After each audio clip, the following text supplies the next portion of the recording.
بسم اللہ الرحمن الرحیم. ہر انسان علم سے، حقیقت سے چیزوں کو پہچاننا پسند کر رہا ہوتا ہے. اس کائنات کے اندر موجودہ اسرار اور حقائق کو جاننا پسند کرتا ہے، اور ان اسرار اور حقائق کو اس کے سامنے سے پردہ ہٹانا چاہ رہے ہیں. اب ہم اور آپ کے سامنے جو ایک حقیقت ہے قرآن مجید، اگر آپ کے سامنے یہ بیان کر دیا جائے،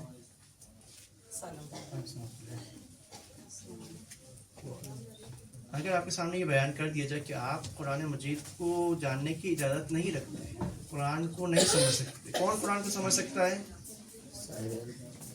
صرف وہ جو امامہ رکھتا ہو. ہم اس علم کو اپنے پاس رکھ رہے آپ کو نہیں دیں گے، نہیں دیں گے.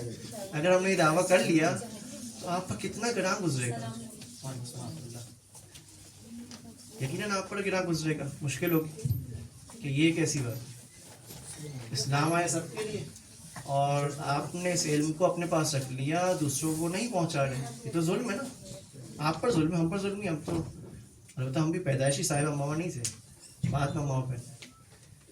تو اس کا مطلب ہے کہ اگر ایسا کر لے اور ایک علم کو، ایک حقیقت کو ہم اپنے اندر تک محصور کر دیں کہ نہیں یہ ہم جانتے ہیں اور تم دوسروں کو نہیں جاننے دیں گے. بالکل کچھ ایسا ہی ہوا ہے کرسچینٹی کے ساتھ. 1000 سال تک مڈل ایجز، یعنی 5ویں صدی سے لے کر 15ویں صدی کے اینڈ تک تقریباً کرسچینٹی کے عقائد محدود تھے، محصور تھے چرچ کے اندر. کہ جو چرچ کے کیتھولک پادری ہے، عالم دین ہے، کرسچینٹی کو جانتے ہیں، انہوں نے اس ہولی بائبل جو کتاب مقدس ہے اس کے بارے میں علم کو اپنے حد تک محدود رکھا کہ کوئی بھی نہیں جان سکتا، اور کسی کو جاننے کی اجازت بھی نہیں ہے سوائے میرے. کرسچینٹی کے پادری ہے، عالم ہے، وہ صرف جان سکتے ہیں اور کوئی نہیں جان سکتا. یہ کتنے عرصے رہا؟ 1000 سال تک، 10 صدی تک اس طرح سے گزرا، یہاں تک کہ کرسچینٹی میں ایک ریفارمز، انہوں نے ایک اس کے خلاف جدوجہد کی قیام کیا. یہ جو ہولی بائبل کے بارے میں پہچان ہے، اس کے بارے میں علم حاصل کرنے سے منع کر رہے تھے، یہ چرچ کی طرف سے تھا، کیتھولک چرچ کی طرف سے. روم میں اس حوالے سے منع کیا جا رہا تھا، تو اس کے خلاف پروٹیسٹ کیا کہ ہم چاہ رہے کہ اس کو سیکھے سمجھے. تو سب سے پہلے جو پروٹیسٹرز تھے وہ تھے جرمن پروٹیسٹرز، جنہوں نے رومن کیتھولک چرچ کے خلاف پروٹیسٹ کیا. اور پھر اس کے بعد انہوں نے سب سے پہلے جس بندے نے ہیرمونیٹک کا لفظ استعمال کیا وہ ہے ڈان ہاویل. انہوں نے آگے کیا کیا؟ انہوں نے کتاب لکھی سیکریٹ ہیرمونیٹکس. یعنی کیا؟ ہیرمونیٹکس سے مراد ان کی یہ تھی کہ ایک ایسے اصول، وہ قوانین جس کے ذریعے سے کتاب مقدس ہولی بائبل کو سمجھا جا سکے. یعنی ٹھیک ہے ہم اس کو سمجھنے کی کوشش کر رہے ہیں، لیکن سمجھنا بھی اتنا آسان نہیں ہے کہ ہر ایک اپنی مرضی سے جو چاہے اس کو سمجھنا شروع کر دے. نہیں، سمجھنا ہے تو ایک خاص اسلوب، طور طریقے اور اصول کے بیس پر اس کو سمجھا جا سکتا ہے. ہر ایک اس کو نہیں سمجھ سکتا. تو وہ اصول انہوں نے اس کتاب میں جمع کیے، اور فرسٹ ٹائم انہوں نے لفظ استعمال کیا ہیرمونیٹکس کا. ہیرمونیٹکس بیسیکلی اس کا مطلب ہے کسی بھی شخص کی بات کو، کسی بھی لکھے ہوئے کانٹینٹ یا ٹیکسٹ کو سمجھنے کا طور طریقہ اور اسلوب اور اصول. مختلف قسم کے انہوں نے اسلوب بیان کیے اس میں، اور ان کا یہی مقصد تھا کہ اس ذریعے سے وہ ہولی بائبل کو، کتاب مقدس کو سمجھ سکے. اچھا، انہوں نے کتاب لکھی ڈان ہاویل نے، لیکن اس میں انہوں نے یہ چیز بیان کی کہ محض جو ٹیکسٹ، جو کانٹینٹ مشکل ہو، جو کتاب مقدس کیونکہ ایک مشکل کانٹینٹ ہے، لہٰذا اس کو سمجھنے کے لیے ہم اصول کے محتاج ہیں. جو آسان کانٹینٹ ہے، جو آسان بات ہے، اس کو سمجھنے کے لیے ہم ان اصول کے محتاج نہیں. اسی بات کو دوسرے فلاسفرز نے بھی آ کے، اسی جرمنی کے فلاسفرز نے، ایک اور فلاسفر ہے مارٹن کلاڈیانوس، اس نے آگے وہ بھی یہی بات اس نے پیش کی کہ کسی بھی بات کو سمجھنے کے لیے، کسی بھی کانٹینٹ کو سمجھنے کے لیے، ٹیکسٹ کو سمجھنے کے لیے اس علم سے آشنائی بھی ضروری ہے. محض مثال کے طور پر عربی زبان جاننا کافی نہیں ہے عربی کتابوں کو سمجھنے کے لیے. اگر آپ فقہ کی کتاب پڑھ رہے تو فقہ سے آشنائی، فقہ کے ٹرمنالوجی سے آشنائی ضروری ہے تاکہ آپ فقہی کتاب کو سمجھ سکیں. صرف اردو جاننا، فارسی جاننا، عربی جاننا، انگلش جاننا کافی نہیں ہے فلاسفیکل ٹرمنالوجیز کو سمجھنے کے لیے، کتابوں کو پڑھنے کے لیے. ساتھ میں ٹرمنالوجیز کو بھی جاننا ضروری ہے، تب جا کر آپ اس کتاب کو پڑھ سکیں گے. لیکن ان دونوں میں مشترکہ بات یہ تھی کہ وہ ہولی بائبل کو، کتاب مقدس کو سمجھنے پر تاکید کر رہے تھے کہ ہم سب اس ہولی بائبل کو سمجھ سکتے ہیں. اس کے بعد ایک اور بڑا چینج جو ہرمنوٹکس میں لے کر آئے وہ ہے شرائع ماخر. شرائع ماخر بھی جرمنی کے ہیں اور وہ فالوور تھے رومانٹک موومنٹ کے. رومانٹک موومنٹ ایکچولی مد مقابل ہے ریشنلزم کے مقابل میں، ایکسٹریم ریشنلزم کے مقابلے میں. ایکسٹریم ریشنلزم کا یہ کہنا تھا کہ انسان کے صاحب عقل ہے. اب انسان صاحب عقل ہونے کی وجہ سے ہر چیز کو خود سے سمجھ سکتا ہے. جب میرے پاس عقل ہے تو میں خود سے ہر چیز کی اچھائی برائی کو سمجھ سکتا ہوں. کسی بھی چیز کو مجھے سمجھنا ہو تو اس کے لیے میں کسی اور کا محتاج نہیں ہوں، اپنی عقل لڑا کر اس بات کو سمجھ سکتا ہوں. اس کے مد مقابل میں شرائع ماخر تھے. شرائع ماخر جو رومانٹک موومنٹ ہے وہ اس بات کے قائل تھے کہ نہیں، ہم سمجھنے کے لیے ہماری عقل محض کافی نہیں ہے، ہم اسلوب کے محتاج ہیں، اصول کے محتاج ہیں. لیکن ایک خاص فرق ہے. یہ جو ہرمنوٹک ہے اسے کہا جاتا ہے رومانٹک ہرمنوٹک. اس سے قبل جو ہرمنوٹک بیان کی گئی وہ ہے کلاسک ہرمنوٹک جو ڈان ہاورڈ کی تھی یا دوسرے فلاسفر کی تھی، وہ کلاسک ہرمنوٹک تھی. یہ ہے رومانٹک ہرمنوٹک. اس رومانٹک ہرمنوٹک میں اور اس کلاسک ہرمنوٹکس میں فرق ہے. دونوں نے کوشش یہی کی ہے کہ ہولی بائبل کو، کتاب مقدس کو سمجھا جا سکے، لیکن ایک فرق کے ساتھ. ایک نہیں، کئی فرق ہیں ان کے درمیان. سب سے پہلا فرق یہ ہے کہ شرائع ماخر نے کہا کہ نہیں، آپ سمجھنے میں محض ہولی بائبل اور کتاب مقدس اور دینی متون کو سمجھنے کے لیے ہرمنوٹکس کے محتاج نہیں ہیں، بلکہ ہر قسم کے متن کو، ہر قسم کے کانٹینٹ کو، ہر قسم کی بات کو سمجھنے کے لیے آپ ہرمنوٹکس کے محتاج. یعنی اسلوب کے بغیر آپ کسی کی بات نہیں سمجھ سکتے.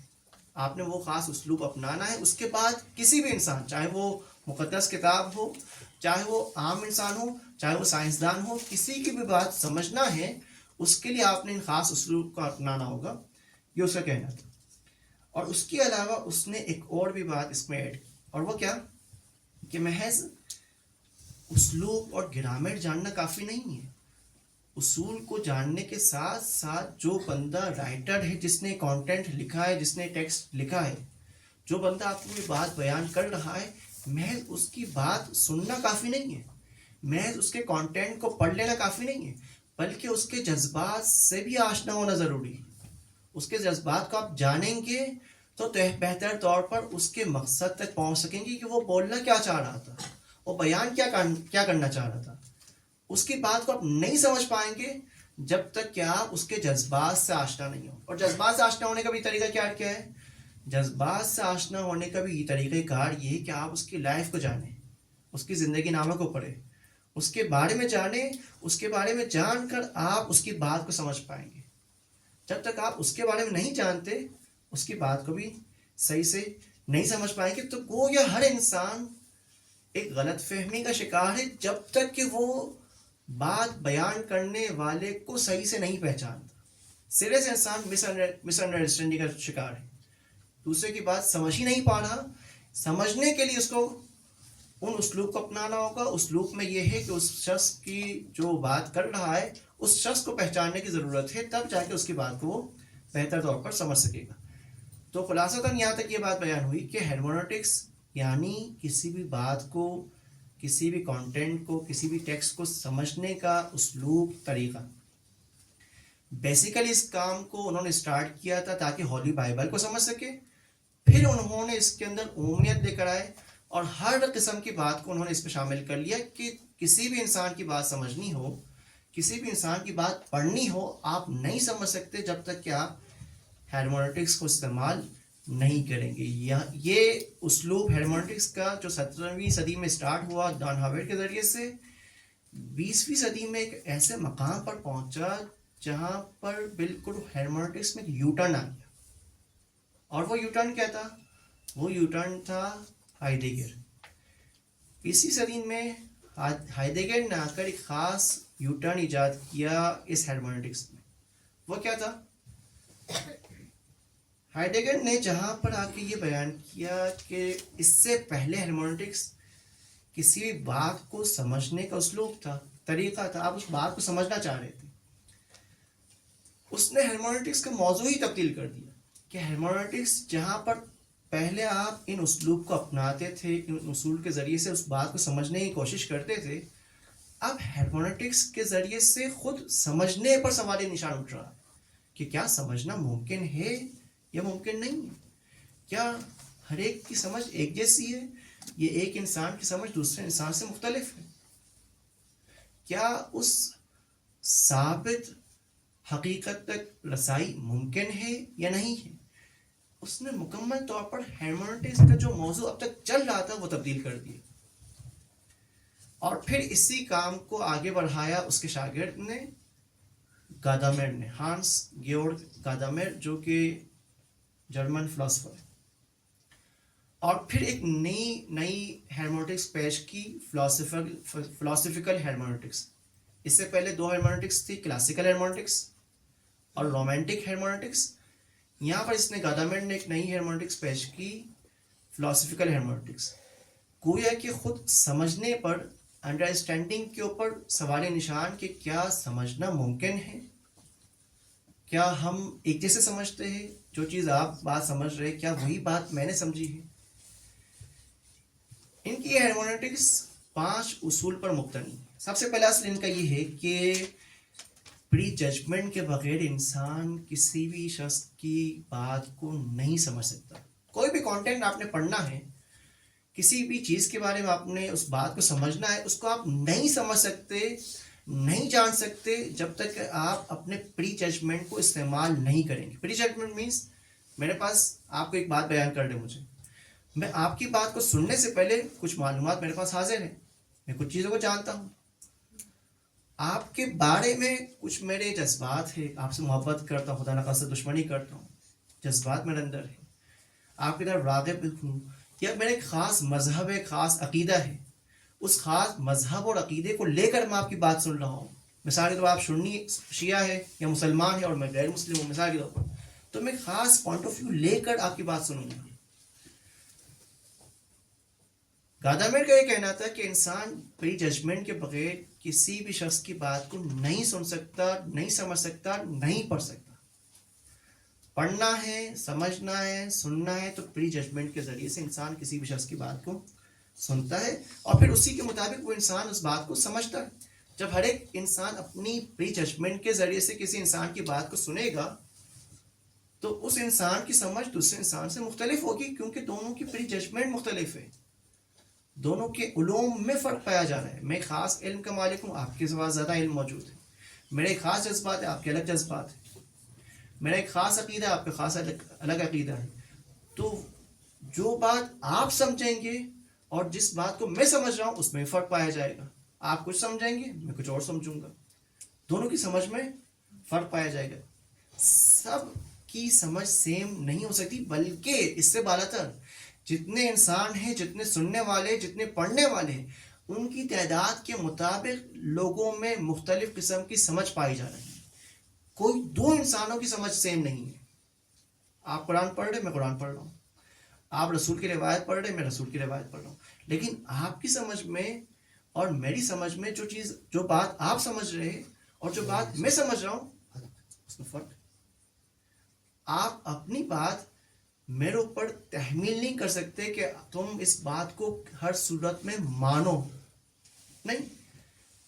گادامر کا یہ کہنا ہے کہ جب دونوں انسانوں کی سمجھ مختلف ہے، دو انسانوں کی سوچ مختلف ہے، دونوں انسانوں کے جذبات مختلف ہے, دو انسانوں کے پری ججمنٹ مختلف ہے, تو وہ بات, وہ انڈرسٹینڈنگ جو ایک متن سے, ایک کانٹینٹ سے, ٹیکسٹ سے, ایک بات سے دونوں سمجھیں گے, وہ بھی الگ ہوں گے. تو سیم باتوں کو وہ سمجھ نہیں سکتے. اس میں مختلف چیزیں اس میں دخیل ہے. خود انسان کا حب اس میں شامل ہے. میں کسی سے محبت کرتا ہوں, اس کی بات چاہے غلط ہی کیوں نہ ہو, اس کو مان لوں گا. کسی سے دشمنی کرتا ہوں, اس کو صحیح بات بھی کر رہا ہوگا, اس کو نہیں مانوں گا. میرے پاس علوم ہے. وہ سامنے والا بغیر دلیل کے کوئی بات کر رہا ہے, میں اس کو دلیل کے ساتھ رد کر سکتا ہوں, اس کو رد کروں گا. کسی اور کے پاس دلیل نہیں ہے تو وہ رد نہیں کر پائے گا. ہر انسان اپنے طور پر اس کی بات کے بارے میں فیصلہ کرے گا کہ اس کی بات صحیح ہے, غلط ہے, کیسی ہے. اگر ایسا ہوا تو ہر انسان کے ذہن میں خاص ایک نالج اور علم کا ایک ذہن اور ایک مائنڈ بنے گا.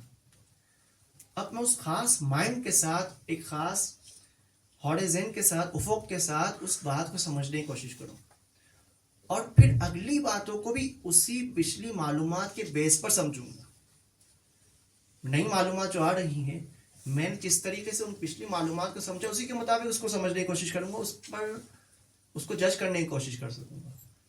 شاید ایک مشہور جملہ آپ نے سنا ہوگا جو بہت ہی زیادہ عام استعمال کیا جاتا ہے, اونلی گاڈ کین جج می. بہت سارے لوگ اپنے بائیوں میں یعنی استعمال کرتے, صرف گاڈ ہی مجھے, صرف خدا ہی مجھے جج کر سکتا ہے, پہچان. کیوں؟ کیونکہ میں الگ انسان ہوں, تم الگ انسان ہو. میرے علم الگ ہے, تمہارا علم الگ ہے. میری پسند و ناپسند الگ ہے, تمہاری پسند و ناپسند الگ ہے. میرے جذبات الگ ہے, تمہارے جذبات. تم مجھے نہیں پہچان سکتے. اب جو میں چاہوں اپنی مرضی سے کر سکتا ہوں. کیوں؟ کیونکہ جن چیزوں کو میں نے پہچانا ہے, جانا ہے, اس کے مطابق میرا یہ کام صحیح ہے. یہ انسان کو ایک قسم کا جواز دے رہا ہے, پرمیشن دے رہا ہے کہ انسان اپنی مرضی سے جو جی چاہے وہ کر سکتا ہے. قرآن کی آیت ہے لا تقربوا الصلاۃ, وہ ایک شخص اسی حد تک ہی اس قرآن کی آیت کو لے رہا ہے, دوسرا بندہ قرآن کی اس آیت کا دوسرا حصہ بھی لے رہا ہے, وانتم سکارا. ہر ایک اپنی مرضی سے اس قرآن کی آیت پر عمل کر رہا ہے. ایک قرآن کی اس آیت کے پہلے حصے پر عمل کر رہا ہے, ایک اس قرآن کی آیت کے مکمل طور پر حصے پر عمل کر رہا ہے. ٹھیک ہے, قرآن ہی پر عمل کر رہے دو بندے. ایک بندہ نماز نہیں پڑھ رہا, قرآن کو سہارا بنا رہا ہے کہ قرآن میں لکھا ہے لا تقربوا الصلاۃ, نماز کے قریب نہیں جاؤ. قرآن سے اس طرح سمجھ رہا ہے. اور دوسرا بندہ اس کی سوچ, اس کی سمجھ مختلف ہے. تو ہر انسان اپنی مرضی کے مطابق, اپنے جذبات کے مطابق, بعض اوقات یہ ہوتا ہے کہ انسان اپنے جذبات, اپنی چاہت کے مطابق اس بات کو سمجھنے کی کوشش کرتا ہے. میں نے تو خدا کی نافرمانی کرنی ہے, اب میں قرآن میں سے وہ باتیں ڈھونڈوں جہاں سے میں خدا کی نافرمانی کر سکوں. پھر وہ ڈھونڈتا ہے, سرچ کرتا ہے, قرآن کو سہارا بناتا ہے, روایت کو سہارا بناتا ہے خدا کی نافرمانی کے لیے. کس کے ذریعے سے؟ فلاسفیکل ہیرمونٹکس کے ذریعے سے. وہ نہیں جانتا ہوگا. یہ اسلوب, یہ طریقہ ویسٹ میں بیان کیا جا رہا ہے کہ ہر انسان اپنی مرضی کے مطابق سمجھ سکتا ہے, ہر انسان اپنی مرضی کے مطابق جو سمجھ رہا ہے اس کے مطابق عمل کر سکتا ہے. اور یہ بھی لامحالہ ہے, ہر انسان کے ذہن میں بالآخر کچھ نہ کچھ معلومات تو ہوتی ہی ہے. ایسا تو ہے نہیں کہ کسی کے انسان کا ذہن خالی ہو, وہ خالی و ذہن ہو کر کسی بات کو سمجھنے کی کوشش کرے. نہیں, ہر انسان اپنی ذہنی معلومات کو استعمال کر رہا ہوتا ہے باتوں کو سمجھنے کے لیے, کانٹینٹ اور ٹیکسٹ کو سمجھنے کے لیے. لہٰذا یہ لامحالہ ہے کہ ہر انسان کی سمجھ دوسرے انسان سے مختلف ہوگی. اگر ہر انسان کا ذہن خالی ہوتا اور پھر ان کے سامنے وہ کانٹینٹ, وہ ٹیکسٹ رکھا جاتا تو ممکن تھا کہ وہ سیم سمجھتے, لیکن نہیں, اب ایسا نہیں ہوا. ہر انسان کے ذہن میں معلومات ہے, کانٹینٹ ہے, مفاہیم ہے, علوم ہے, اس کو سہارا بنا رہے, اس کو ذریعہ بنا رہے دوسروں کی باتوں کو سمجھنے کے لیے.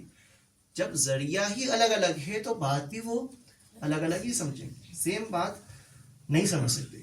اور پھر اس سے بڑھ کر ایک اور بات بیان کرتے ہیں گادامر. اور وہ کیا بات کہ ہمارا مقصد ہے ہی نہیں اس بات کو سمجھنا کہ متکلم کیا کہنا چاہ رہا, اس کتاب کا آتھر, اس کتاب کا لکھنے والا کیا بیان کرنا چاہ رہا. ہر انسان اپنی مرضی سے جس طرح چاہے اس کتاب کی تفسیر کر سکتا ہے, اس کتاب کو سمجھ سکتا ہے, اس بات کو سمجھ سکتا ہے. مقصود متکلم اس جملے کو بیان کرنے والا, اس قضیہ کو لکھنے والا, اس بات کو بیان کرنے والا, اس کی کوئی اہمیت ہی نہیں ہے. کس کی اہمیت ہے؟ بات سمجھنے والے کی اہمیت. مفسر اہم ہے کہ وہ کس قسم کی تفسیر کر رہا ہے. بات سمجھنے والا اہم ہے کہ وہ اس بات کو کس طریقے سے سمجھ رہا ہے. لکھنے والے نے چاہے کچھ بھی لکھ لیا, وہ بھی اتنا ہی اس بات کو سمجھنے کی صلاحیت رکھتا ہے جتنا میں سمجھ رہا ہوں. آپ نے کتاب لکھی, آپ اس کتاب میں اپنا مطلب جو سمجھانا چاہ رہے, اگر میں اس کے برخلاف بھی سمجھ رہا ہوں تو آپ مجھے اپنی بات کی طرف قائل نہیں کر سکتے.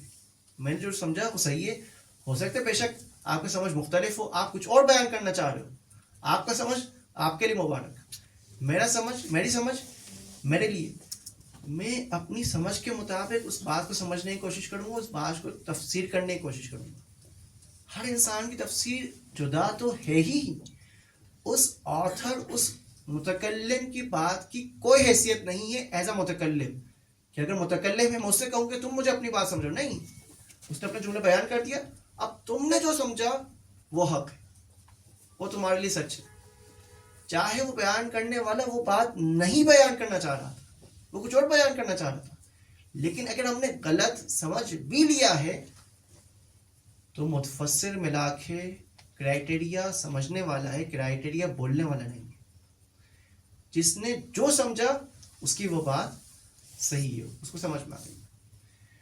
تو یہاں پر ظاہر سی بات ہے, سمجھ میں مختلف, اس سے انسانوں کے عمل میں اختلاف پایا جائے گا, اس سے معاشرے میں ہرج و مرج ہوگا, معاشرے میں اختلافات رونما ہوں گے.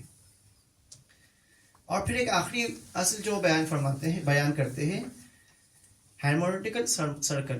یعنی کیا؟ یعنی آپ ایک خاص سوچ کے ساتھ, ایک خاص سمجھ کے ساتھ, ایک خاص تھنکنگ کے ساتھ کسی بھی انسان کی بات کو سنتے پڑھتے ہیں. آپ نے ایک خاص سمجھ کے ساتھ, ایک خاص سوچ کے ساتھ اس کی بات کو پڑھا. اس کی بات کو پڑھنے سے آپ کے ذہن میں ایک نیا سوال آیا,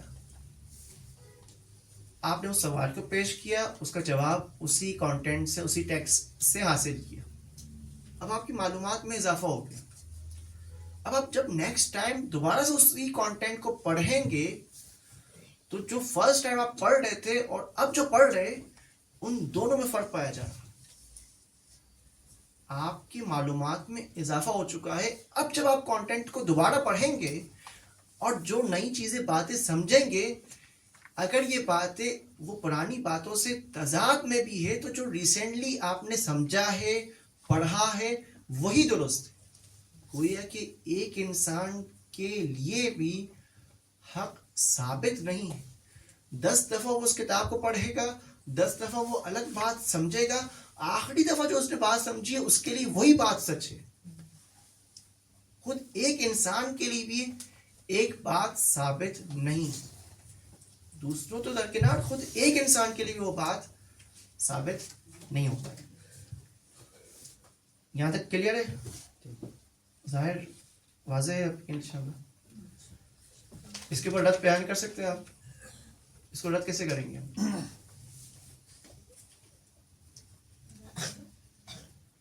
دیکھیں, جو یہ بات بیان کر رہے اس کو مزید کھولنے کی کوشش کریں. فلاسفیکل ہیرمونیٹکس میں جو بات بیان کر رہے, اس سے سب سے پہلی بات جو ظاہر ہو رہی ہے کہ آپ متکلم یعنی جو بات بیان کرنے والا ہے, جو کتاب لکھنے والا ہے, اس کی بات کبھی نہیں سمجھ سکتے, کیونکہ آپ ہمیشہ اپنی سمجھ کا, اپنی سوچ کا سہارا لے رہے اس کی بات کو سمجھنے کے لیے. اور جب تک آپ اپنی سوچ کا سہارا لیں گے, جو متکلم کی بات ہے, جو رائٹر کی بات ہے, جو آتھر کی بات ہے, وہ آپ نہیں سمجھ پائیں گے. گویا کہ سمجھنا ناممکن ہے, دوسرے انسان کی بات کو سمجھنا ناممکن ہے. آپ کسی بھی انسان کی بات سمجھ ہی نہیں سکتے. تمام سبجیکٹس میں ہوگا, سب, ہر جگہ, ہر سوچ میں, ہر سمجھ میں, میتھمیٹکس میں ایک رد یہی ہے, بالکل یہی ہے. میتھمیٹکس میں تو میتھمیٹکس میں یہی ہوگا, وہ تو پروف ہوتا ہے وہاں پر, بالکل ایسا ہی ہے.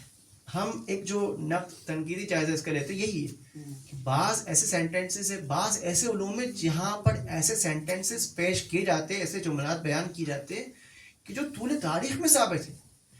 2 + 2 4. آپ طول تاریخ میں یہ بات ثابت ہے، جس دن سے اس عالم کی ابتدا ہے، دنیا کی ابتدا ہے، قیامت تک 2 + 2 4 ہی رہے گا. اگر ایسا نہیں کہ ایک بندہ کہہ رہا ہے 2 + 2 4 تو اس کے کہنے کو میں اس طرح سمجھوں کہ 2 + 2 5 ہو گیا.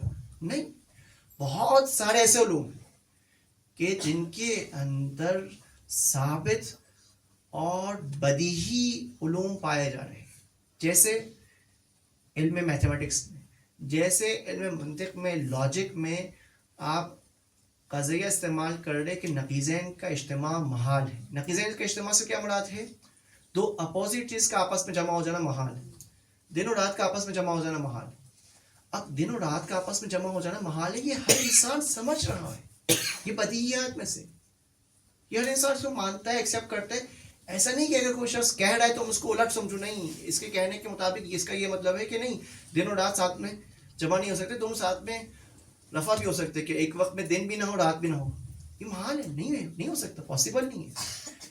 تو بہت سارے ایسے علوم ہیں، یہ ان علوم کا ہونا بتلا رہا ہے کہ یہ نظریہ باطل ہے، اس نظریے کے اندر نقص پایا جا رہا ہے. تو دوسرا تنقیدی جائزہ یہی ہوگا. پہلا تنقیدی جائزہ یہ ہے کہ اس کا یہ مطلب ہے کہ آپ کسی بھی علم کو حاصل نہیں کر سکتے، کسی بھی چیز کو نہیں سیکھ سکتے.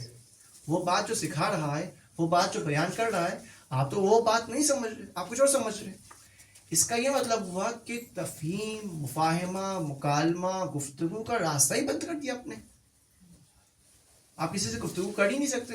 وہ کچھ اور کہہ رہا ہے، آپ کچھ اور جواب دے رہے اس کو. وہ کچھ اور بیان کر رہا ہے، آپ کچھ اور سمجھ رہے. تو آپ نے گویا کہ تفہیم و مفاہمہ کا راستہ ہی بند کر دیا، سمجھنے کا طریقہ راستہ ہی بند کر دیا. اور دوسری بات یہ کہ دوسری تنقید جو یہی آپ نے بیان فرمائی کہ مختلف ایسے علوم پائے جا رہے ہیں جن میں بدیہی معلومات ہے جسے ہر انسان طول تاریخ میں مانتا ہے، جس کا کوئی بھی رد نہیں پایا جا رہا، کسی نے اس کو رد نہیں کیا. تیسری بات یہ کہ جب ہر انسان کا دوسرے انسان سے اس کی سوچ مختلف ہے، اس کی تھنکنگ مختلف ہے، اس کی سمجھ مختلف ہے، تو جتنے انسان موجود ہیں اتنی سمجھ ہوگی اس کائنات میں. تو اس کے مطابق اور ہر انسان کی سمجھ میں بھی تبدیلیاں آ رہی ہے بار بار.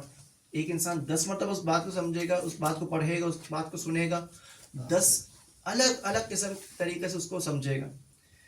تو اس سے یہ ہوگا کہ کبھی بھی انسان محض حقیقت اور واقعیت تک رسائی حاصل نہیں کر سکتا.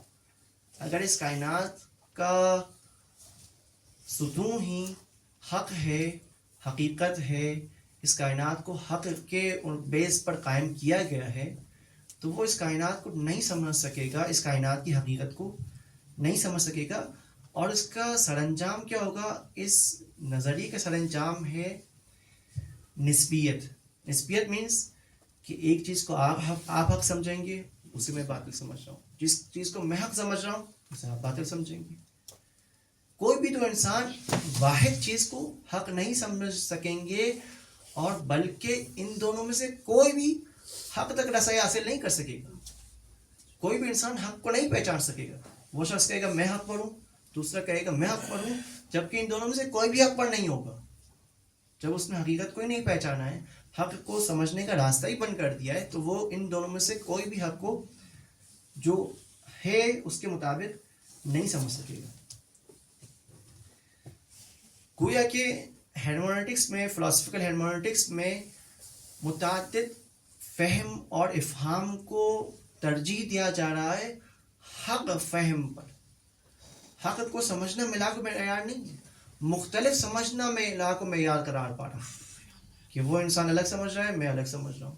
دوسرے انسان کے الگ سمجھنے سے اور میرے الگ سمجھنے سے یہ دو الگ الگ سمجھ قائم ہو رہی ہے، اور یہی اسی کو بہتر سمجھ رہے ہو، اسی کو ملا کو معیار قرار دے.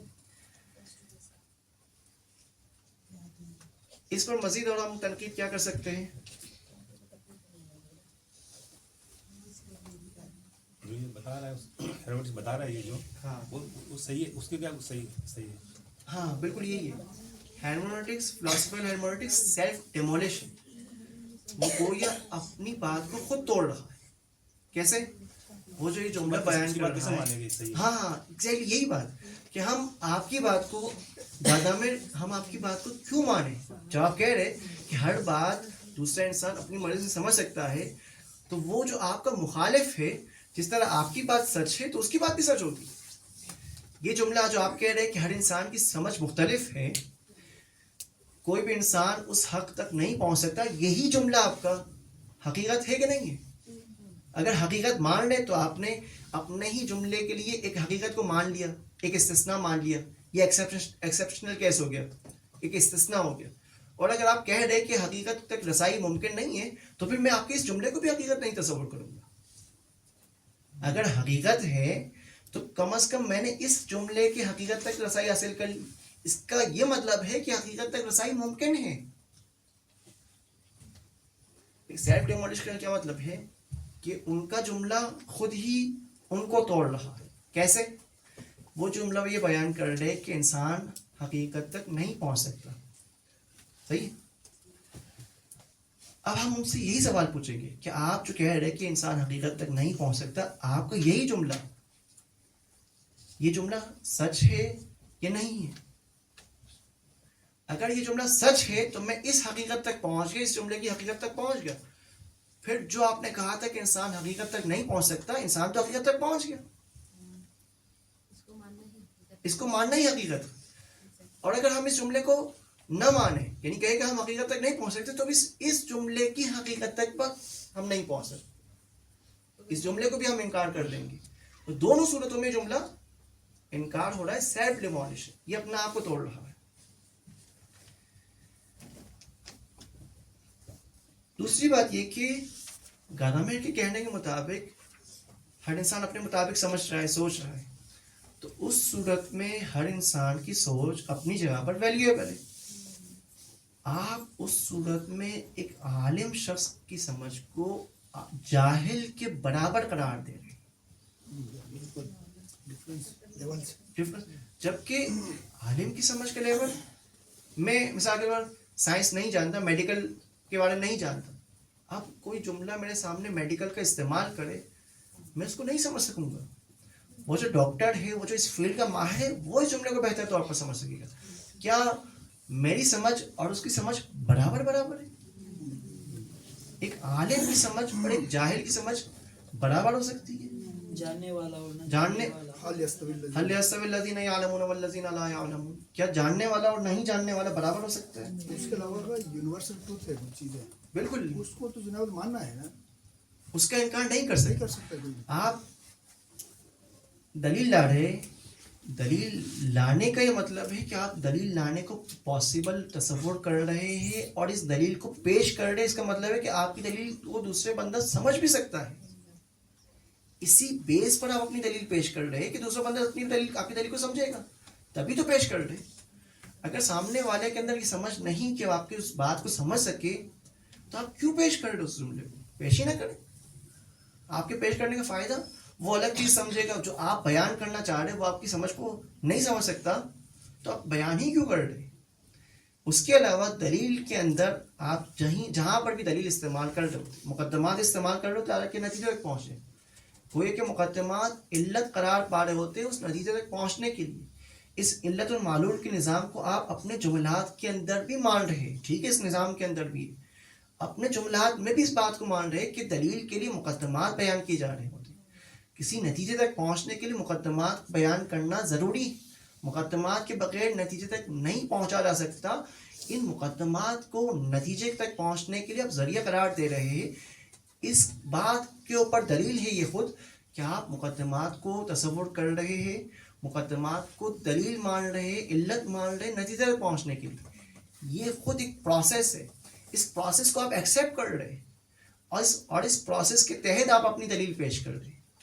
اس کا مطلب کہ آپ اس علت و معلول کے نظام کو اپنی گفتگو میں بھی مان رہے ہیں, ایکسیپٹ کر رہے ہیں, اور اس کو سہارا قرار دے رہے گفتگو کو سمجھنے کے.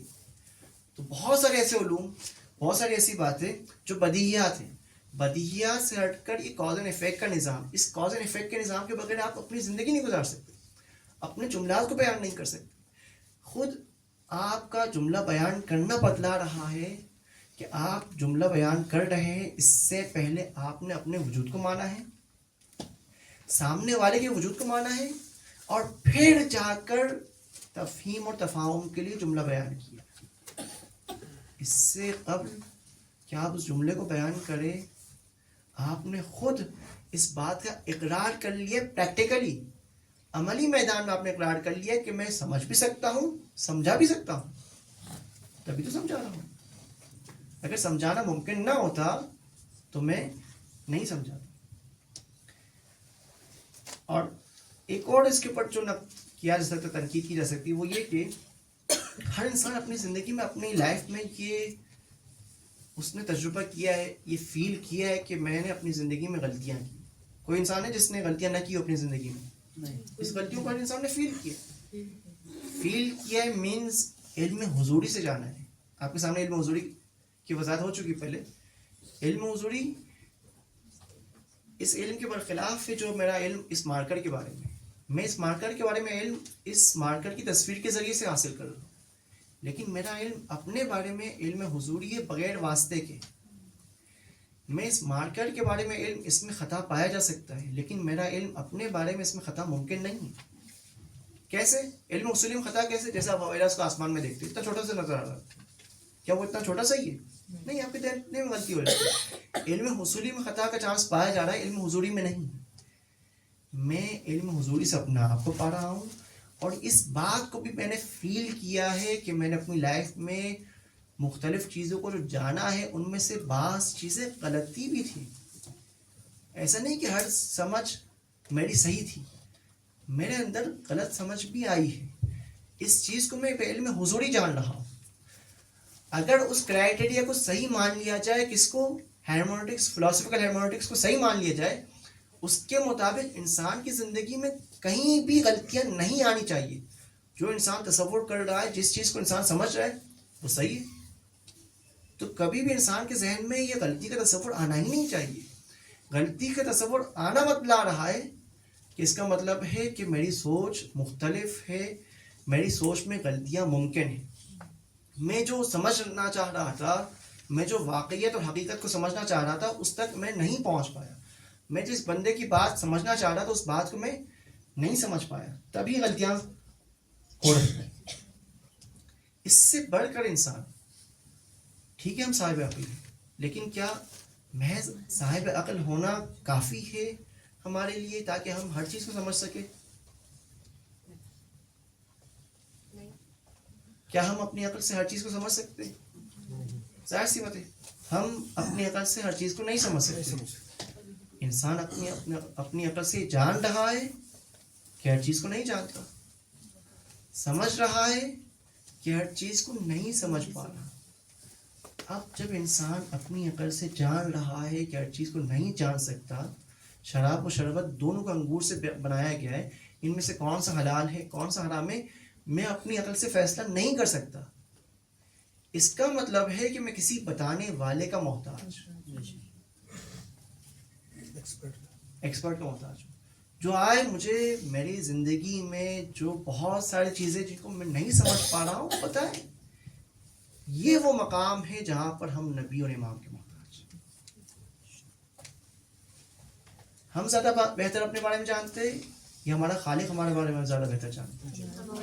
جو ہمارا خالق ہے، جس نے ہمیں خلق کیا ہے، وہ ہم سے زیادہ بہتر ہمارے بارے میں جانتا بھی ہے، اور ہم سے زیادہ ہم پر مہربان بھی ہے. اس نے آ کر یہ چیزیں کہ ہمیں ہماری لائف میں کون سی چیزیں اچھی ہے کون سی چیزیں بری ہے، وہ آ کر بتلا دی. کس کے ذریعے سے؟ انبیاء کے ذریعے سے، رسول کے ذریعے سے. انسان اپنی عقل سے فیصلہ کر رہا ہے کہ میں نبی کا محتاج ہوں. ہم اور آپ اپنی عقل سے فیصلہ کر رہے کہ ہم نبی اور امام کے محتاج ہیں. اگر نبی اور امام کو خدا نے نہ بھیجا ہوتا تو انسان اپنی عقل سے خدا پر احتجاج کرتا کہ خدایا تو نے انبیاء کیوں نہیں بھیجے. قرآن کیا ہے؟ رسلا مبشرین و منذرین، لَأَلَّا يَكُونَ لِلنَّاسِ عَلَى اللَّهِ حُجَّةٌ بَعْدَ الرُّسُلِ. خدا نے انبیاء بھیج دیے, رسول بھیج دیے, کہ اگر خدا انبیاء نہیں بھیجتا, نہیں انبیاء بھیجنے میں دیر کر دیتا, تو اے انسان تو اتنا آزاد ہے, اتنا آزاد ہے, اتنا آزاد ہے کہ اس کائنات کی عظیم ترین ہستی خدا کی ذات تک کو چیلنج کر سکتا تھا کہ خدایا تو نے انبیاء کیوں نہیں بھیجے. انسان اپنی عقل سے اتنی طاقت اور اتنی توانائی رکھتا ہے, اتنی صلاحیت رکھتا ہے, اتنا آزاد ہے انسان. یہ انسان کی عظمت جو اسلام میں بیان کی جا رہی ہے. اتنا عظیم انسان کی اس کائنات کی عظیم ترین ہستی تک کو چیلنج کر سکتا تھا. کب؟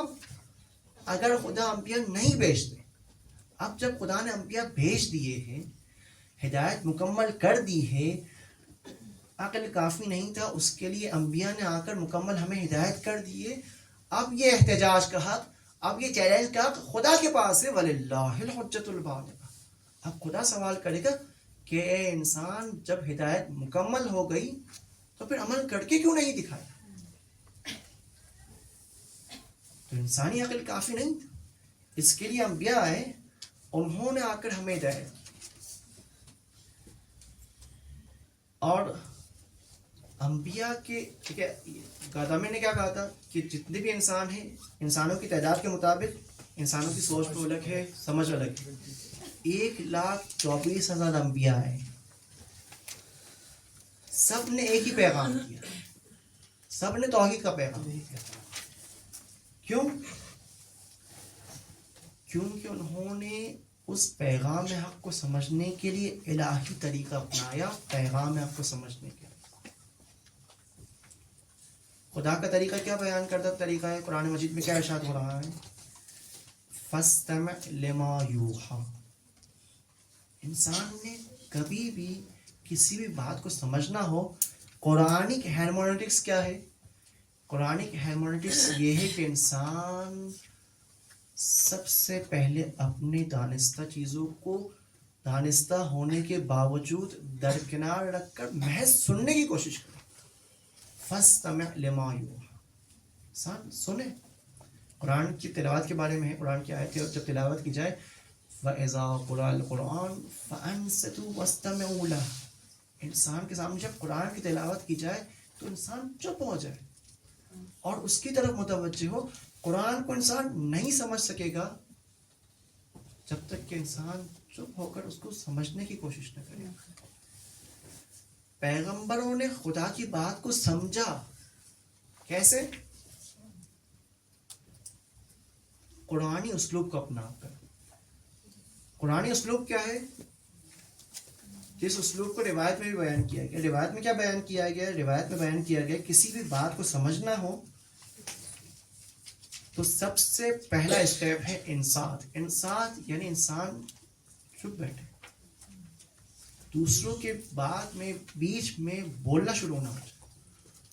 آپ سب اسی طرح یہ قرآنی ادب ہے, قرآنی طور طریقہ ہے کسی بھی بات کو سمجھنے کے لیے. کسی بھی متکلم کی بات کو سمجھنا ہے, کسی بھی رائٹر آتھر کی بات کو دیکھنا ہے, سمجھنا ہے, سب سے پہلا اسٹیپ ہے انصات. دوسرا اسٹیپ ہے استماع, سننا. بغور اس کی بات چپ کر کے سنیں کہ وہ کہنے والا کیا کہہ رہا ہے, بیان کرنے والا کیا بیان کر رہا ہے. جب تک اس کی بات صحیح طریقے سے بیان نہیں ہوگی, وہ اپنا بیان مکمل نہیں کر دے گا, اس کی بات آپ نہیں سمجھ سکتے. پہلا اسٹیپ ہے انصات. انصات یعنی خاموشی, سواد سے, الف نون صاد الف تا, خاموشی. انسان خاموش رہے اور پھر اپنے مکمل کانسنٹریٹ کرے اس بات کو بیان کرنے والے پر کہ وہ بیان کرنے والا بیان کیا کر رہا ہے. اب جب بیان سن لیا, اب یہاں پر وہ موقع ہے, وہ جگہ ہے جہاں پر اپنی پچھلی معلومات کے ساتھ اس بیان کو کمپیئر کریں. پہلے بیان کو مکمل ہونے دیں, جملہ مکمل ہو جائے, بیان مکمل ہو جائے. بیان کے مکمل ہو جانے کے بعد جب بیان کرنے والا مکمل کر لے تب اس کو آپ کمپیئر کریں گے اپنی معلومات کے ساتھ کہ بیان کرنے والے نے اپنے بیان کے لیے دلیل پیش کی نہیں پیش کی, یا بغیر ہوائی کوئی بات کر دی ہے. اس نے جو بات کی ہے میری پچھلی معلومات کے ساتھ تضاد میں تو نہیں ہے, تنافی پہ تو نہیں ہے, اس کی بات کو رد تو نہیں کر رہی. پھر جا کر اس کو محققانہ سمجھنا اور پھر اس کو محققانہ جواب دینا, یعنی اس کی بات کو دلیل کے ساتھ سمجھے اور پھر دلیل کے ساتھ جواب دینے کی کوشش کرے. تیسرا اور چوتھا اسٹیپ جو بیان کیا ہے کہ جب انسان بیان کرنے کی بات کو, بیان کرنے والے کی بات کو سمجھ لے, ایکسیپٹ کر لے, اس پر عمل پیرا ہو اور پھر اس کو نشر دے. تیسرا اور چوتھا اسٹیپ ہے عمل کرنا, خود عمل کرنا, اور پھر اس اچھی بات کو نشر دینا, اس کو معاشرے میں پھیلانا.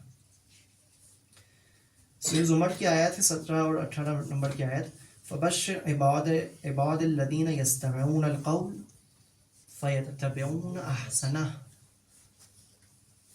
اے نبی بشارت دے دیجیے کن کو؟ وہ جو یستمعون القول, قول کو سنتے ہیں, بات کو سنتے ہیں, کرتے کیا اس کے بعد؟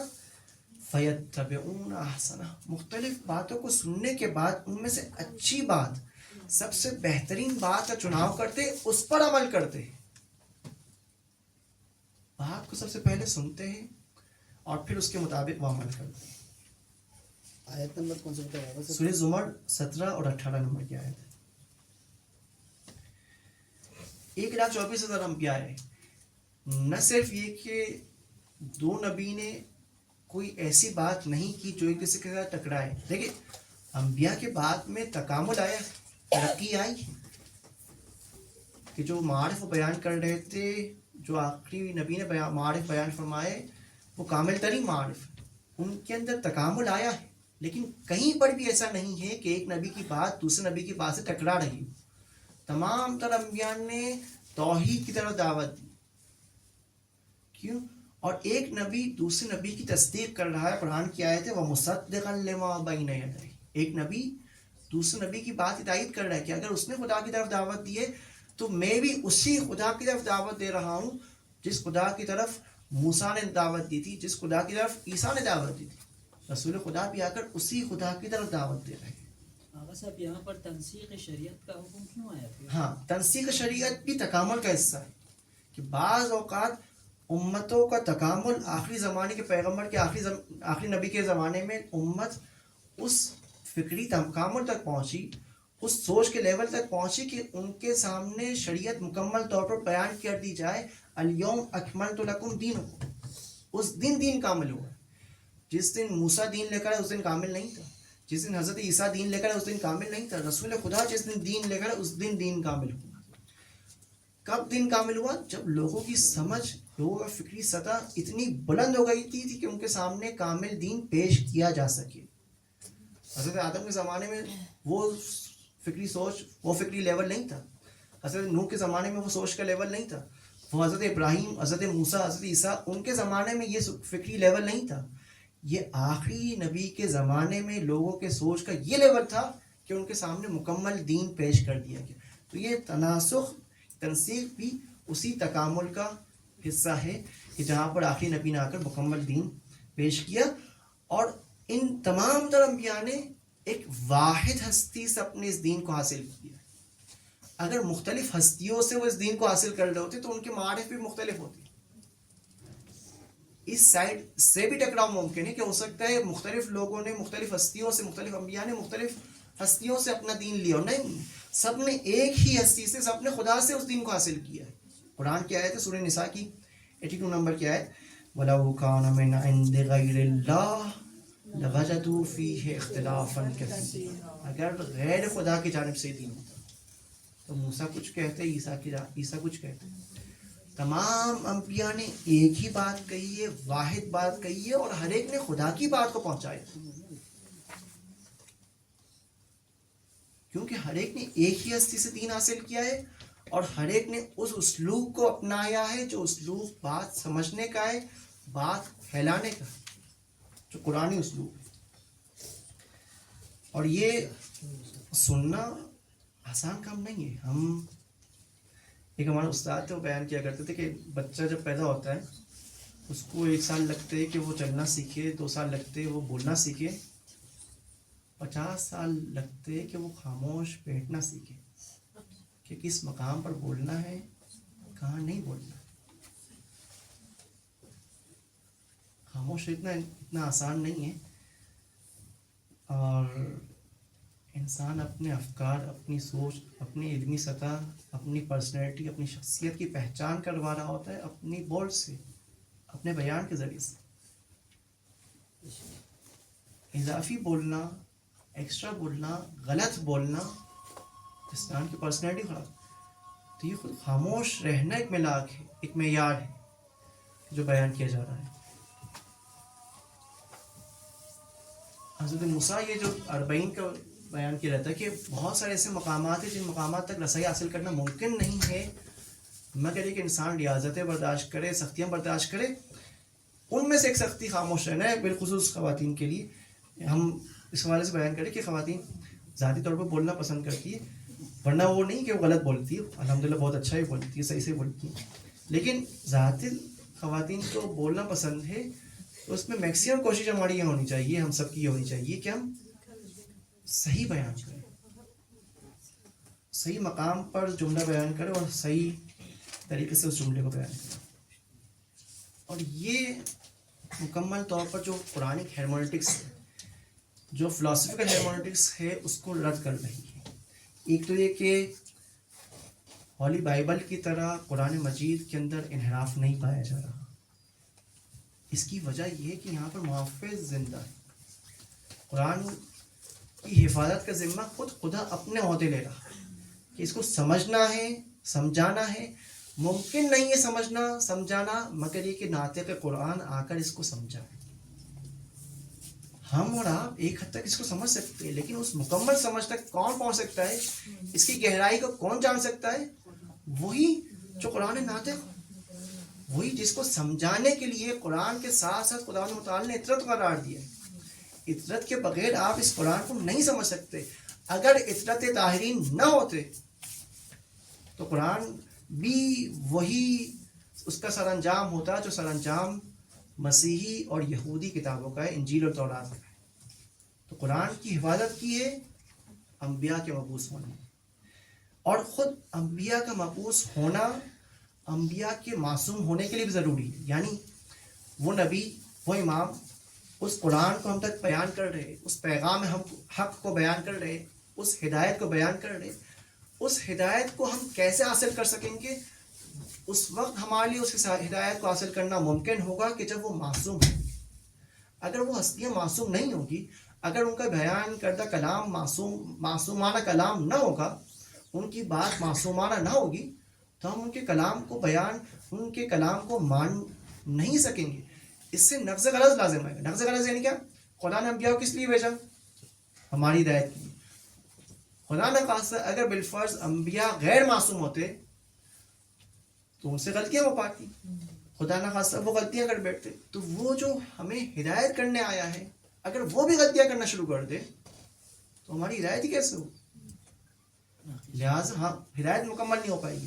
جس مقصد کے لیے انبیاء کو بھیجا ہے ان کا مقصد پورا نہیں ہو پائے گا جب تک کہ وہ انبیاء معصوم نہیں ہوں گے. اور یہی معصوم انبیاء نے آ کر ہمیں اس قرآن کی تعلیم دی ہے، قرآن کی حفاظت فرمائی ہے. اور یہ انبیاء کا معصوم ہونا ہمیں اس زمانے کے شبہات سے محفوظ رکھ رہا ہے. ہر وقت ہر زمانے میں جو شبہات آ رہے، یہ شبہ جو آپ کے سامنے بیان کیا گیا فلاسفیکل ہیرمونیٹکس، یہ ایک شبہ ہے. غرب میں اس حوالے سے شبہ بیان کیا جاتا ہے کہ آپ کس طریقے سے اس بات کو سمجھ رہے ہیں، کیوں ایکسیپٹ کر رہے قرآن کی بات کو. کہاں سے پتہ آپ جو سمجھ رہے ہیں قرآن کے بارے میں وہ سچ ہو، وہ صحیح ہو.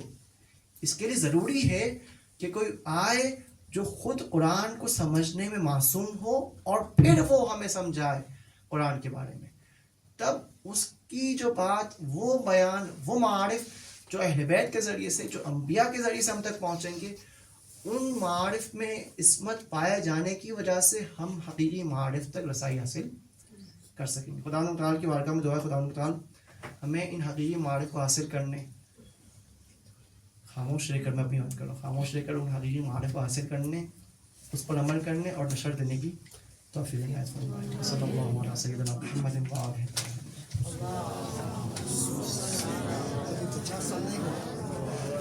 ٹائم لگے. اس میں ابھی سے پریکٹس کرنے کی ضرورت ہے. آپ خود کہہ گئے ایک دم سے 50 سال میں نہیں بنے گا. ابھی پریکٹس کریں گے تو جب 50 سال کے بنیں گے تب انشاءاللہ اس مقام پر پہنچے کہ لوگ اس حضرت علیہ السلام کا ہمارے محترم ہے. حضرت علیہ السلام کا قول بھی ہے حکمت میں آیت اللہ میں مہدی ہے. کیا آیت اللہ مہدی نے تعریف کی نظام حکمہ. حکمت تو اس میں ہے کہ خاموش رہنے سے بہتر ہے کہ حقیقت بولے. ہاں بہت اچھی بات ہے. دیکھیں خاموش رہنے کا مطلب نہیں کہ انسان جہاں پر حقیقت بولنے کا مقام ہے وہاں پر بھی خاموش رہے. جہاں پر حقیقت بیان کرنے کا مقام ہے وہاں پر بولنا وظیفہ ذمہ داری ہے. لیکن جہاں پر غیر مربوط بات ہے, یہ ہے نا روایت میں یہ جملہ پایا جا رہا ہے کہ کتنا خوبصورت ہے کہ ہمارے چاہنے والے ایک ساتھ جمع ہوتے. جب چاہنے والے اہل بیت کے چاہنے والے ایک مقام پر جمع ہوتے تو وہ ہمارے کلام کو, ہمارے روایات کو ڈسکس کرتے. اہل بیت پسند کر رہے ہمارا جمع ہونا, کیونکہ ہم کلام اہل بیت کو ڈسکس کر رہے ہیں.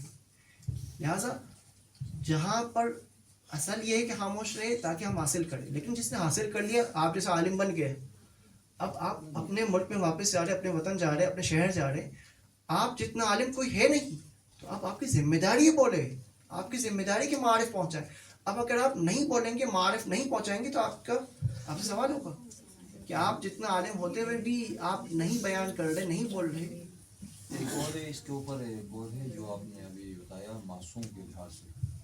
انبیاء علیہ السلام وہ کام کرے جو وہ معصوم ہے, اس لیے وہ کام کر رہے ہیں. تو حضرت کیا ہے وہ موسیٰ علیہ السلام, وہ آپ سمجھے ہوں گے, حضرت موسیٰ علیہ السلام نے فرعون سے وہ بنی اسرائیل کو نجات دی. کیوں؟ اس لیے کہ وہ قتل کر رہا ہے, لیکن خود بھی قاتل نکلا تھا ادھر کسی کو مار کے. کیوں؟ محاذ جنگ میں جو دو آمنے سامنے لڑ رہے ہوتے دونوں ایک دوسرے کو قتل کر رہے نا. کیا دونوں ایک دوسرے کو جو قتل کر رہے دونوں ہی باطل ہیں؟ ان میں سے ایک حق ہے, ایک باطل ہے. قتل دونوں کر رہے ہیں, قتل موسیٰ بھی کر رہا ہے, قتل فرعون بھی کر رہا ہے. لیکن ایک کے قتل کرنا اور دوسرے قتل میں, ایک کا قتل کرنا جہاد فی سبیل اللہ ہے, وہ خدا کے راہ میں تلوار چلا رہا ہے, خدا کے راہ میں دوسرے کافر انسان کو, مشرک انسان کو قتل کر رہا ہے. یہ کام کرنا جہاد ہے. اور دوسرا قتل کرنا وہ مومنین کو بے گناہ قتل کر رہا ہے. یعنی حق و بات قتل کرنے کو آپ ایک لیکن چھری کا استعمال آپ بھی کر رہے, میں بھی کر رہا ہوں. ایک ہے بندے فروٹ کاٹ رہا ہے, سیب کاٹ رہے, پر کھانا پکا رہے ہیں, اس کے لیے ہم استعمال کر رہے ہیں, اپنی بات کر رہے ہیں. ٹھیک ہے, ایک دفعہ کسی کے خدا نہ خاصا کسی کے جسم میں, بدن میں اس چھری کو ہم نے گھسڑ دیا اور اس کو قتل کر ڈالا. اسی ایک اسلحے کا صحیح استعمال بھی ہو سکتا ہے, غلط استعمال بھی ہو سکتا ہے. ایک ہی ذریعہ ہے, اس کے ذریعے سے میں صحیح بات بھی لکھ سکتا ہوں, غلط بات بھی لکھ سکتا ہوں. اس کے ذریعے سے آپ کو ہدایت بھی کر سکتا ہوں, گمراہ بھی کر سکتا ہوں. زبان ہے, اسی کے ذریعے سے سچ بھی بول سکتا ہوں, جھوٹ بھی بول سکتا ہوں, کسی کا دل بھی دکھا سکتا ہوں, دل آزاری بھی کر سکتا ہوں, خدا نہ خاصا.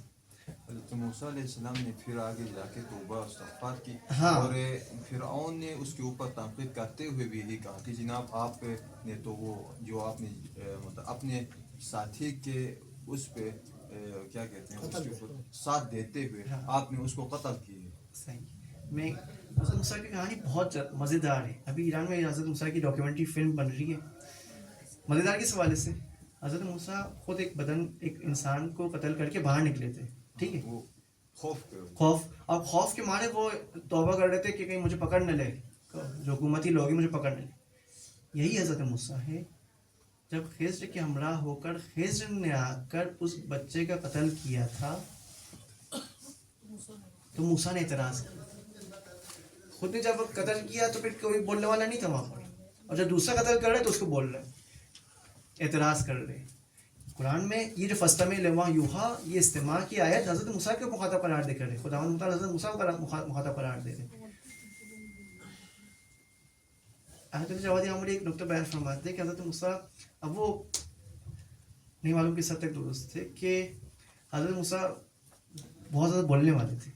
خدا نے پوچھا کہ ہاتھ میں کیا ہے, ہاتھ میں عصا ہے.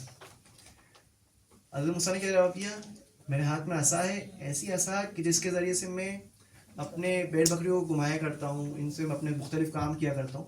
اپنی گفتگو کو لمبا کر دیا.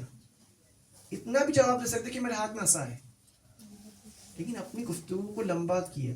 اس میں دو وجوہات بیان کی جاتی ہیں حضرت موسیٰ کے بارے سے اس بیان میں.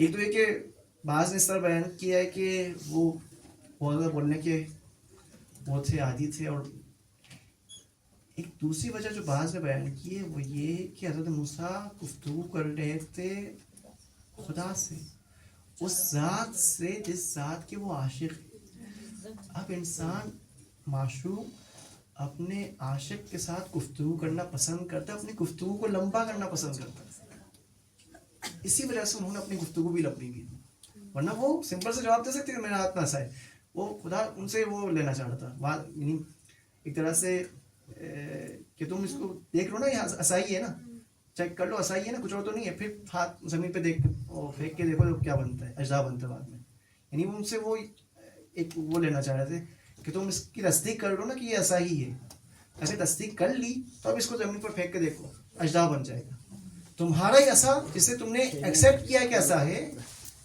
یہی اجزا بنے گا۔ جب پوچھا تھا کہ کیا ہے، گفتگو کو لمبی کر دی۔ اس گفتگو لمبے کرنے کا ایک وجہ یہ بھی بیان کیا جاتا ہے، مفسرین نے بیان کیا ہے کہ اپنے عاشق کے ساتھ گفتگو کر رہے تھے وہ، تو اس وجہ سے انہوں نے اپنی گفتگو کو اس سے لذت محسوس کر رہے تھے کہ خدا کے ساتھ میں گفتگو کر رہا ہوں، اس وجہ سے انہوں نے اپنی گفتگو کو لمبا کیا۔ قرآن ہرمونیٹکس کی روشنی میں تھوڑا تحریف قرآن سمجھا دیں مختصراً۔ ہاں اچھا، اسی کے ساتھ ہی ریلیٹ ہے، اس کے ساتھ میرا سوال تھا، اب آپ نے کہا کہ ان کو جو خارن پاکستان کی ہے وہ ان کی کنوینس آ چکا ہے، بس آ چکی ہے آپ کی۔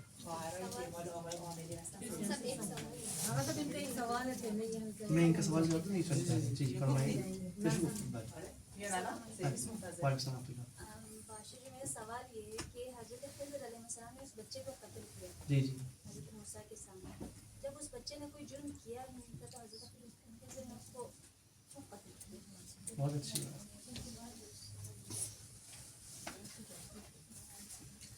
ہم انبیاء کو معصوم مانتے ہیں، ٹھیک ہے، ان کے تمام تر افعال عصمت پر مبتنی ہیں۔ بہت ساری ایسی چیزیں ہیں جن کی معرفت، جن کا علم ہم نہیں جان رکھتے کہ اس نبی نے ایسا کیوں کیا اور اس نبی نے ایسا کیوں کیا۔ انہی میں سے ایک کام یہی ہے کہ حضرت خضر نے کسی بچے کو قتل کر دیا، ٹھیک ہے، خدا جو اس بچے کے والدین پر اس بچے سے زیادہ مہربان ہے، ہم اور آپ سے زیادہ مہربان ہے، اس سے زیادہ بڑی نعمت سے اس کو ان کو نوازا، والدین کو، اس یہ بچہ ان کا بعد میں جا کے ان کے لیے باعث آزار اذیت بنتا، ان کو ایک صالح اولاد کی نعمت سے نوازا، ان کو ظاہری طور پر نقصان اٹھانا پڑا لیکن در حقیقت ان کو خیر کثیر حاصل ہوا۔ اب یہ خیر کثیر کے بارے میں والدین نہیں جانتے تھے، ہم اور آپ ظاہری طور پر دیکھیں گے تو یہ نقصان ہے، غلط کام ہے، لیکن وہ جو خدا ہے، جو خدا کے نبی ہے، وہ ہم سے زیادہ بہتر ہمارے بارے میں جانتے ہیں، ہماری مصلحت کو بھی چاہتے ہیں، اس بہتر مصلحت کی بنا پر خدا کا حکم تھا، خدا نے ایسا حکم، انہوں نے اس کام کو انجام دیا تاکہ اس سے بہتر چیز ان کو حاصل ہو سکے۔ تو اس کو قتل کیے بغیر بھی تو کر سکتے ہیں۔ نہیں، یہ وہی بات ہے کہ دیکھیں جو اس نے مثال دی تھی، پتہ نہیں ہم اور آپ بعض وقت یہ آرزو کرتے، تمنا کرتے کاش ہم بھی مولا امیر المومنین کے گھر میں پیدا ہوتے، ممکن نہیں تھا، ممکن تھا۔ یہ تمنا کرنا، یہ آرزو کرنا، یہ خواہش رکھنا گویا اس طرح ہے کہ ایک ٹرائنگل یہ آرزو کرے کہ کاش میں ریکٹینگل ہوتا، گویا وہ اپنی اس آرزو میں یہ بتلا رہا ہے کہ کاش میں ٹرائنگل جو ہوں گویا ایک کاش میں ہوتا ہی نہیں، کیونکہ ایک اور ریکٹینگل ہونے کا مطلب یہ ہے کہ میری ذات، میری پہچان ٹرائنگل ہے، 3 اینگل سے۔ اس بچے کو پیدا کرنا اپنی جگہ پر مقصد تھا، اس بچے کی جگہ دوسرے بچے کو اس بچے کی نعمت سے نوازنا اس کی جگہ ایک اور مقصد تھا، ان دونوں کا الگ الگ مقصد تھا۔ حضرت خضر اپنی جگہ پر ذمہ دار تھے، انہوں نے اپنی ذمہ داری نبھائی۔ کیونکہ امام علی علیہ السلام کے بارے میں کہا جاتا ہے نا کہ ابن ملجم کے بارے میں پہلے ہی بتا دیا ہاں، کہ تم میرے قاتل ہو، بالکل اس قتل نہیں کیا۔ فقہی حوالے سے دیکھیں، ہم اس بات یہ عقیدہ ہے ہمارا کہ انبیاء اولیاء علم لدنی کے مالک ہیں۔ علم لدنی کیا مطلب؟ کل کے بارے میں نہیں، تمام تر طول تاریخ کی انسانیت کے بارے میں وہ جانتے ہیں کہ اینڈ تک، تاریخ کی قیامت تک کیا ہوگا، ہر انسان کے بارے میں جانتے ہو, اپنے بارے میں نہیں جانتے تھے, اپنے بارے میں جانتے تھے, لیکن انہوں نے زندگی گزارنی ہے فقہی احکام کے مطابق جو ظاہری فقہی احکام ہے. کیا مولا حسین نہیں چاہتے تھے کربلا میں شہید ہوں گے, کربلا جائیں گے کربلا میں شہید ہوں گے؟ مولانا مومنی نہیں جانتے تھے کہ ہم مسجد جائیں گے تو مسجد میں شہادت ہوگی. قاتل کو جا کے اٹھا رہے ہیں, جانتے تھے. جاننے کے باوجود بھی ان کی شرعی ذمہ داری یہ تھی کہ وہ ظاہر کے مطابق زندگی گزارے تاکہ وہ ہمارے لیے رول ماڈل بن سکے. اسی لیے تو ملائکہ ہمارے لیے رول ماڈل نہیں ہے. انبیاء اور اولیاء ہمارے رول ماڈل اسی وجہ سے کہ انہوں نے اسی ظاہری زندگی کو گزارا ہے. وہ بھی ہماری طرح کھانا پینا رہنا سہنا سارے کام جو ہم کر رہے انہوں نے بھی کیے تاکہ وہ ہمارے لیے رول ماڈل بن سکے. نارمل لائف, علم لدنی, علم غیب کو انہوں نے اپنی اس ظاہری زندگی میں استعمال نہیں کیا, استعمال کرنے کے حق نہیں رکھتے تھے, نقرق نہیں رکھتے تھے. یعنی وہ اس حوالے سے ذمہ دار تھے کہ وہ ظاہری زندگی کو ظاہری احکامات کے مطابق گزارے.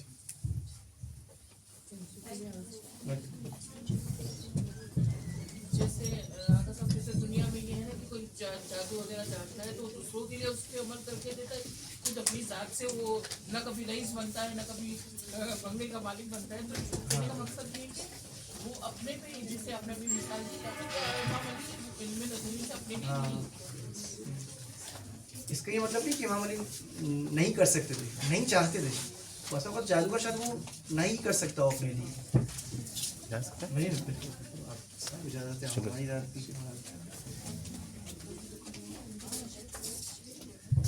اچھا سوال آپ نے فرمایا قرآن ہرمنوٹکس کے حوالے سے. تحریف قرآن کے بارے ہاں, قرآن نے خود یہ ذمہ اپنے خود لیا ہے کہ انا نحن نزلنا الذکر وانا لہ لحافظون. حافظون کا مطلب کیا ہے کہ اگر منحرف آ کر اس پر انحراف ایجاد کرنا چاہیے. یہ ہرمنوٹکس اس کی بہترین مثال ہے, فلسفی ہرمنوٹکس. کیا انسان اپنے مطابق اس کو قرآن کو سمجھے. ٹھیک ہے, ایک تو تعریف ہے کہ اس کے الفاظ میں تبدیلی لے کر آئے, اس کے اعراب میں تبدیلی لے کر آئے, اس کے ظاہری جملات میں تبدیلی لے کر. یہ قسم کی تبدیلی ہے. ایک تبدیلی یہ ہے کہ ہم جو اس قرآن کو سمجھ رہے, ہماری سمجھ درست سمجھنا ہو. اس درست سمجھ کو حاصل کرنے کے لیے اس کا ذریعہ, اس کا سہارا ہم لے رہے جو خود اس قرآن کے ساتھ نازل ہوا ہے, قرآن کا حافظ ہے, قرآن کو بہترین طریقے سے جانتا ہے, قرآن کی گہرائیوں کو جانتا ہے, بطن کو جانتا ہے, بطن کے اندر دوسرے بطن کو جانتا ہے, 70 بطون کو جانتا ہے. ہم بظاہر ترجمہ کر رہے, بظاہر ایک تفسیر کر رہے, ایک حد تک اس قرآن کی پہچان تک پہنچ رہے. اس قرآن کی جو گہرائی ہے, قرآن کا جو حقیقی معارف ہے, ان معارف تک نہیں پہنچ سکتا عام انسان سوائے اہل بیت کے ذریعے سے. تبھی ہم ان کے محتاج ہیں کہ بھائی کی عصمت کے حوالے سے قرآن میں بہت سارے آیات ہیں عمومی انسان کے حوالے سے. کہیں پر ظلم کا لفظ استعمال ہوا ہے, کہیں جہل کا, کہیں ظلم کا. انبیاء کرام اور اولیاء کرام بھی تو انسان ہیں, تو پھر ان کو ہم عصمت کامل سمجھتے ہیں. اس ماہ رجب میں جتنا استغفار کرنے کا حکم دیا گیا, اور یقیناً ہم اور آپ سے زیادہ ائمہ طاہرین استغفار کر رہے ہیں, استغفار کرتے رہے. کیا وہ خدا نہ خواستہ کسی گناہ میں مبتلا ہوئے جو استغفار کر رہے ہیں؟ یقیناً اس سے کوئی گناہ سرزد نہیں ہوا. لیکن استغفار کا مطلب محض گناہوں سے استغفار نہیں ہے. استغفار کا مطلب انسان اپنے عجز, اپنے نداری, اپنے فقر, اپنے محتاج ہونے کو پا رہا ہے کہ اتنا عظیم میرا خالق, اور جو میں عبادتیں کر رہا ہوں وہ بھی اس کا مجھ پر احسان, تو میں نے کیا ہی کیا. یعنی گویا کہ وہ اپنی عبادتوں پر استغفار کر رہے ہیں کہ جو حق تھا خالق کا وہ میں اپنی عبادتوں سے بھی میں ادا نہیں کر سکا. گناہ اور دوسری چیز غلطیاں تو اپنی جگہ پر, وہ تو میں کر رہا ہوں. خدا نہ خواستہ وہ معصوم ہیں, انہوں نے گناہ نہیں کیے, انہوں نے غلطیاں نہیں کی, لیکن انہوں نے جو اطاعت بھی کی ہے وہ اس خالق کی عظمت کو دیکھ رہے ہیں کہ اس خالق کی عظمت کے مقابلے میں میری اطاعت کچھ بھی نہیں ہے. وہ اپنی اطاعت اور عبادت پر استغفار کر رہے ہیں کہ جو حق اطاعت تھا, جو حق عبادت تھا, یہ عظیم خدا, اس خدا کی خوف اور خشیت میں آ کر اس عبادت کی کیا حیثیت, تب وہ جا کے استغفار کر رہے. اور روایت میں ہے کہ جو گناہ گار نہ ہو استغفار کرنا اس کے لیے بلندی درجات کا باعث بنے گا، کیونکہ درجات بلند ہے، مزید اور بلند ہوتے جائیں گے. آپ ابھی درود بھیجیں محمد وعلی محمد پر. صلی علی محمد و آل محمد وعجل فرجہ. اس درود میں ہم کیا پڑھتے ہیں بتایا محمد وعلی محمد پر. اس درود ہم اور آپ کے درود سے ان کے درجات بلند ہو رہے ہیں. کیا ان کے درجات فکس ہے ہائیسٹ لیول پر یقیناً، لیکن اس ہائیسٹ لیول میں ہر لمحہ اضافہ ہو رہا ہے. ان کے لمحات میں اضافہ ہونے سے، ان کے درجات میں اضافہ ہونے سے وہ ہم اور آپ کی اور زیادہ دستگیری کر پائیں گے. آقا ادھر ایک سوال پیدا نہیں ہوتا، اگر ان کے درجات میں اضافہ ہوتا تو وہ تکمیل تک نہیں پہنچی؟ تکمیل تک وہاں پر پہنچیں گے جہاں پر لمٹس اور باؤنڈریز ان میں اور خدا میں جو کمالات بیان کیے، علم ہے، قدرت ہے، حیات ہے. فرق یہی ہے کہ وہ بھی وہ تمام تر کمالات کے مالک ہے جو خدا مالک ہے. فرق کیا ہے خدا ان کے درمیان؟ خدا کے پاس وہ تمام کمالات خود سے ہیں، ان کے پاس وہ کمالات خدا کی دین اور عطا سے.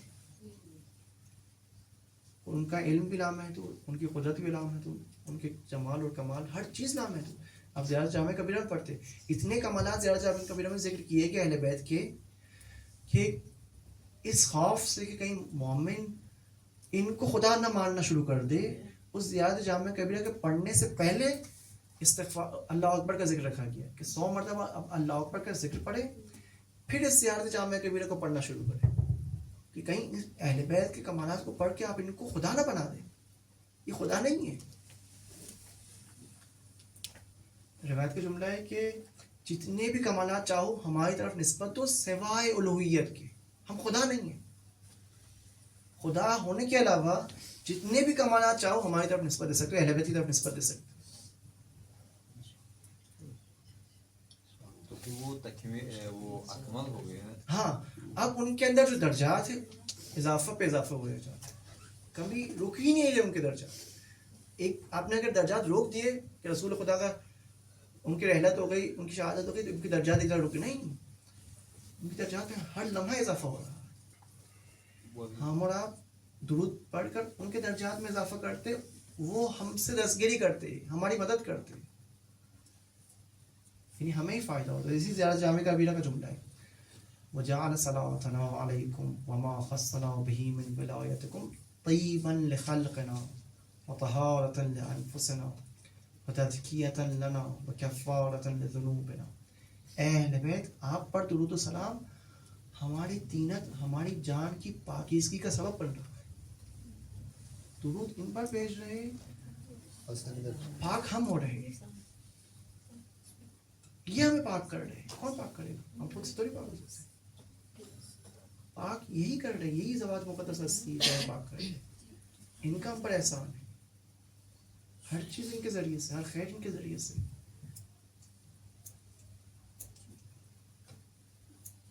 اسی طرح سے ہمیں کبیرہ میں جملہ ہے کہ ان ذکر الخیر کنتم اولہ واصلہ وفرعہ ومعدنہ ومأواہ ومنتہا. اگر کہیں پر خیر کا تذکرہ کیا جائے تو اے اہل بیت آپ ہی اس خیر کی ابتدا ہے، اس خیر کی انتہا ہے، اس خیر کی اصل ہے، اس خیر کی فرع. ہر خیر مکمل طور پر آپ ہی سے. جس انسان کو کوئی بھی خیر، کوئی بھی اچھائی، کوئی بھی نعمت مل رہی ہوتی ہے محض ان کے ذریعے سے. کہیں اور ہے ہی نہیں کسی کے پاس کچھ کہ جو عطا کر سکے، سب کچھ ان کے پاس ہے. یہی ذات عطا کر لو. معذرت چاہتا ہوں آپ کا ٹائم لیا. صاحب جیسے آپ نے کہا کہ انبیاء نے بات کو سمجھنے کے لیے قرآن کا سہارا، ٹھیک ہے، تو قرآن تو حضرت محمد صلی اللہ علیہ وسلم پر نزول ہوا، اس پر ریویل ہوا، تو یہاں پہ مجھے کنفیوژن.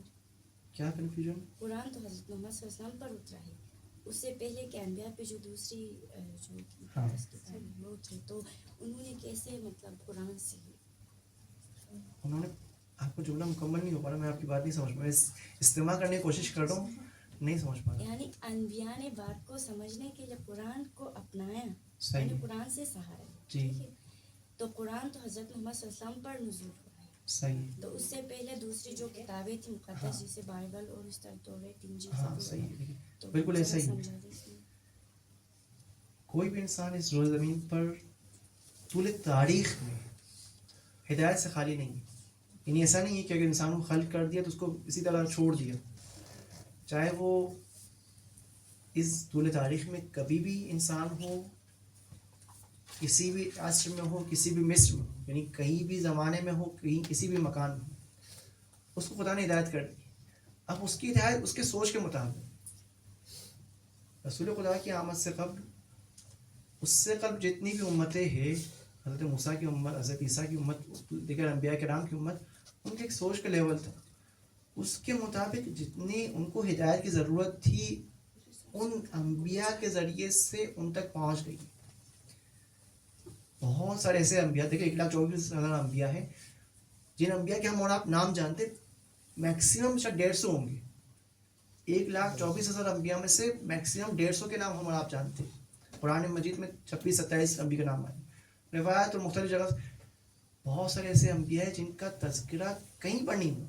رسولاً قصصناہم علیک, رسولاً لم نقصصہم علیک. بہت سارے انبیاء کا تذکرہ کیا قرآن نے, ان کے داستانیں بیان کی. بہت سارے انبیاء کی داستانیں نہیں بیان کی. ان انبیاء کا تذکرہ نہ ہونے کا یہ مطلب نہیں کہ وہ نبی نہیں آئے ہیں. ہو سکتا ہے ایک خاص نبی خاص علاقے کے لیے ہو, ایک ہی وقت میں 10 نبی ہو, 10 مختلف علاقوں میں, ایک دوسرے کو جانتے بھی نہیں ہو, ایک دوسرے کے بارے میں پتہ بھی نہ ہو. خدا نے ہر ایک کو ہدایت کر دی, اور ہر ایک کی ہدایت کے لیے اس کے مطابق جو اس کو ضرورت تھی وہ ہدایت دے دی. لہٰذا اب جو انحراف پایا جا رہا ہے اس زمانے میں, تورات میں, انجیل میں, انحراف بھی اس لیے پایا جا رہا ہے کیونکہ اس سے مکمل ہدایت آ چکی ہے. ابھی مکمل ہدایت قرآن مجید ہے, مکمل ہدایت پیغمبر خدا ہے. اب اگر کسی کو ہدایت چاہیے ہو تو اگر وہ پرانی ہدایت کی طرف, حضرت عیسیٰ والی ہدایت, حضرت موسیٰ کی ہدایت, اس پر رجوع کرے گا تو وہ منحرف ہوگا, کیونکہ ان کی ہدایت منحرف ہو گئی ہے. لیکن قرآن مجید کی ہدایت منحرف نہیں ہوئی. اس زمانے میں اگر کسی کو ہدایت چاہیے تو قرآن کے پاس سہارا لے گا, نبی رسول خدا کے پاس ان کے معرف سے استفادہ کرے گا تاکہ وہ اس زمانے میں مکمل طور پر ہدایت لے سکے. اس ہدایت کے حوالے سے دیکھیے, آپ سوال کیجیے, وہ بندہ خدا جانا چاہ رہے ہیں, بہت سارے ایسے سوال کرنا چاہ رہے ہیں, سب کچھ جانا چاہ رہے ہیں, وہ انتظار کرتے جانے کے لیے کہ کب میری جان چھوٹے گی. میں فلاں بندے کی بات کر رہا ہوں, آپ کی بات نہیں. تو قرآن مجید میں وہ جو غالباً قرآن کہہ رہے ہیں ان علینا للہدیٰ, ہدایت کی ذمہ داری اللہ تعالیٰ کی ذمہ میں ہے. صحیح ہے. تو ابھی آپ نے بتایا کہ انبیاء کا جو سلسلہ ہے ابتداء آدم سے لے کر خاتم نبی تک 1,24,000 انبیاء ہے. اس کے بعد ائمہ کا زمانہ آ گیا, تو اس طول تاریخ کے اندر انسان کی آبادی مختصر رہ گئی. تو غالباً ہم کہیں تو اگر کروڑوں میں رہی ہوگی امام مہدی علیہ السلام تک. لیکن امام مہدی کی غیبت میں جانے کے بعد انسانیت کی آبادی تو ابھی 8 ارب کراس کر چکی ہے نا. کوئی رات والا نہیں ہے. جی سمجھ. روایت ہے لولا الحجہ ساخت الارض باہلہا, اگر وہ زمین حجت خدا سے خالی ہو جائے تو زمین اپنے اہل کے ساتھ اپنے اہل کو نگل لے گی. زمین نہیں رہے گا, زمین والے نہیں رہیں گے. کب؟ اگر حجت خدا زمین پر نہ ہو. حجت خدا پردے غیبت میں ہے لیکن موجود ہے. ہم بس اوقات یہ بہت دیکھا گیا, فردوس صاحب نے بھی آپ کو مہدی کے لیکچر میں بتایا ہوگا. بس اوقات ایسا ہوتا ہے کہ امام کے پردے غیبت میں ہونے کو ہم امام کی عدم موجودگی تصور کرتے ہیں کہ وہ ہے ہی نہیں. کتاب لکھی آیت الجوادی عموماً ان کا عنوان یہ ہے امام مہدی موعود موجود, جن کے بارے میں وعدہ دیا گیا جو ابھی موجود ہے. ہم کیونکہ ظاہری طور پر ہمارے سامنے نہیں ہیں, نظر نہیں آ رہے ہوتے, ان کے بارے میں یہ تصور رکھتے کہ وہ ہے ہی نہیں. امام موجود ہے, امام ہی اصل ہدایت کر رہے ہیں ہم آپ کو. کس طرح؟ روایت میں جملہ ہے کہ بالکل جس طرح سورج بادلوں کے درمیان سے, بادلوں کے پیچھے سے ہدایت کرتی ہے, اپنی روشنی پہنچاتی ہے, بالکل اسی طرح یہاں پر ہمیں سورج نظر نہیں آ رہا لیکن سورج کی روشنی, سورج کی کرنیں ہم تک پہنچ رہی ہے, ہدایت پہنچ رہی ہے. خدا نے ہمیں خلق کیا, کوئی انسان اس روز زمین پر نہیں ہے, کوئی ایسا زمانہ ایسا نہیں ہے جس وقت خدا نے بغیر ہدایت کے انسان کو چھوڑ دیا. کیا یہ سوال نشان خدا پر نہیں اٹھے گا کہ خدا نے ہمیں خلق تو کر دیا, ہدایت نہیں کی, ہدایت کا اسلوب طریقہ تبدیل کر دیا, لیکن ہدایت کر رہا ہے خدا. دیکھیے ائمہ کے حضور کے زمانے میں بھی ائمہ ایک شہر میں موجود تھے, ہر شہر میں, تمام تر ملک میں, تمام تر عالم اسلام میں ہر جگہ موجود نہیں تھے. کہیں وہ اپنے نائب کو بھیجا کرتے تھے. مالک اشتر کو مصر بھیج دیا, مولا حسین نے مسلم نے عقیل کو بھیجا کوفہ بھیج دیا. وہ نائب ہیں ان کی جگہ جانے. اسی طرح روایت میں جو جملہ ہے خود امام زمانہ کی روایت کہ اس زمانے غیبت میں ہم اور آپ کی ذمہ داری ہے کہ ہم جائیں اس فقیہ کی طرف جو اپنے آپ کو سائن لنفس مخالفا لہوا, جو اپنے آپ کی حفاظت کر رہا ہے. جوادی عملی کتاب ہے ولایت فقیہ, اس کا مکمل نام ہے ولایت فقیہ, ولایت فقاہت اور عدالت. ایک بندے کی ولایت نہیں ہے, فقاہت کی ولایت ہے, عدالت کی ولایت ہے. جس کے اندر یہ فقاہت پایا جائے وہ ولی ہے, جس کے اندر یہ عدالت پائی جائے وہ ولی ہے, ولایت ولی فقیہ ہے. اس زمانے غیبت میں اگر وہ نیابت خاص نہیں تو نیابت عام ہے. یعنی اس زمانے کے موجودہ مراجعین کرام, اس زمانے کے اندر موجودہ مراجعین کرام, فقہاء اعظام, وہ زمانے ولی فقیہ ہیں. ان کی ذمہ, اب یہ خدا کی جانب سے فعل الہی ہے کہ وہ ہدایت کرے, ٹھیک ہے. علم کلام میں اس کو ڈسکس کیا جاتا ہے بطور خاص ولایت فقیہ اس جہت سے کہ انسانوں کی ہدایت کا ذمہ ہے. انسانوں کی ہدایت خدا کے ذمے میں, خدا نے ہدایت کر دی ہے اس زمانے غیبت میں, ورنہ سوال نشان خدا پہ اٹھے گا. خدا نے ہدایت کر دی ہے اس زمانے غیبت میں نائبین امام کے ذریعے سے. یہ کلامی گفتگو. اب اس کے بعد اگلا اسٹیپ آتا ہے فقہی گفتگو. اب اس نائب امام پر واجب ہے کہ ذمہ داری کو قبول کریں. ہم اور آپ پر واجب ہے کہ ان کی اطاعت کریں, فقہی واجب. اس سے پہلے کلامی گفتگو کی, کلامی گفتگو میں خدا کی ذمہ داری آ رہی ہے کہ خدا نے انسان کو خلق کیا تو اس کو ہدایت بھی کر دی ہے. کوئی ایسا زمین نہیں, کوئی ایسا زمانہ نہیں جس میں خدا نے ہدایت نہ کی ہو. زمانے غیبت میں جہاں پر امام ظاہری طور پر نظر نہیں آ رہے, موجود ہے, وہاں پر ہماری ہدایت کا طریقہ ہے نائبین عام کے ذریعے سے, مراجعین کرام کے ذریعے سے. وہ آ کر ہماری ہدایت کریں گے جس ہدایت کی ہمیں ضرورت ہے. اگر ہم اس فیلڈ کے ماہر نہیں ہیں, آیت روایت کو بہتر طور پر ہم نہیں سمجھ سکتے, وہ ذمہ دار ہے, واجب کفائی ہے مرجع تقلید پر کہ وہ جائے, اس علم دین کو حاصل کرے. اس فقہی احکام جو ہماری ذمہ داری وہ ہم تک بتلا ہے. ہم اور آپ میں سے ہر ایک کے اوپر یہ ذمہ داری تھی. کب تک؟ جب تک مرجع تقلید نہیں تھا کوئی. لیکن اب جب مرجع تقلید ہے, یہ ذمہ داری انہوں نے قبول کر لی ہے, تو اب ہم اور آپ کی ذمہ داری ہے کہ ان کی بات مانیں. اگر بالفرض کسی زمانے میں مرجع تقلید نہ ہوتے تو ہم اور آپ پر فرض ہوتا مرجع تقلید بننا. واجب لوگوں کی ہدایت ہے, لوگوں کی ہدایت کے لیے مرجع تقلید بننا ضروری ہے, واجب ہے سب پر, جب تک کہ کوئی ایک نہ بن جائے. اب جب انہوں نے یہ ذمہ داری, اتنی بڑی ذمہ داری, چھوٹی موٹی ذمہ داری نہیں, بڑی ذمہ داری, علم فقہ کو سیکھنا, علم اصول کو سیکھنا, علم رجال اور دلایہ, مختلف قسم کے علوم, صرف سیکھنا نہیں, اس علم کا ماہر بننا. تب جا کر ایک شخص ولی فقیہ بنتا ہے, تب جا کر ایک شخص مرجع تقلید بنتا ہے. گویا کہ وہ اس ہماری زحمت کو کم کر رہے. یہ زحمت ہم میں سے ہر ایک کو برداشت کرنی تھی. اب انہوں نے اس زحمت کو برداشت کر کے وہ مرجع تقلید بن گئے, یہ ذمہ انہوں نے لے لیا, یہ ہماری گردن سے اڑ گیا, ختم ہو گیا. اب ہم آزاد ہیں, ہماری آسانی ہے. کیا آسانی ہے؟ محض ان کی بات مان کر عمل کریں. بہت مشکل ترین کام جو ہم نے کرنا ہے وہ یہی ہے, توضیح مسائل اٹھانی ہے اور پڑھنا ہے. توضیح مسائل سب انہوں نے لکھنی ہے, یہ ہدایت کا ذمہ انہوں نے اٹھانا ہے. کوئی بھی انسان ہم اور آپ اس زمانے میں بغیر ہدایت کے خالی نہیں ہے. ہماری ذمہ داری اتنی ہے کہ ان کی بات جو توضیح مسائل میں لکھی گئی ہے عمل کرو اس پر. اس میں ایک اعتراض ہے نا, تو آپ تو ایک مسئلہ کے اشیاء کی بات کیا آپ نے, ایک مسئلہ کیا ہے, تو ہدایت تو دوسرے انسان کو بھی چاہیے, ان کے لیے تو توضیح مسائل نہ کافی ہے. کیا مرجع تقلید ہمارا آپ کو صرف مجھے تکلیف ہے. تو جو مسائل ظاہر بات ہے ایک امام امیر مومنین ہے, ٹھیک ہے, 25 سال ان کو خانہ نشین کر دیا گیا. کیا وہ ان خلفاء کے امام نہیں تھے اس وقت؟ خلیفہ اول و دوم سے ان کے امام نہیں تھے؟ وہ تھے, لیکن انہوں نے ان کی امامت کو نہیں مانا. کیا اس زمانے غیبت میں 12ویں امام صرف ہم اور آپ کے امام؟ کیا اس روز زمین پر جتنے بھی انسان ہیں ان سب کے امام ہیں؟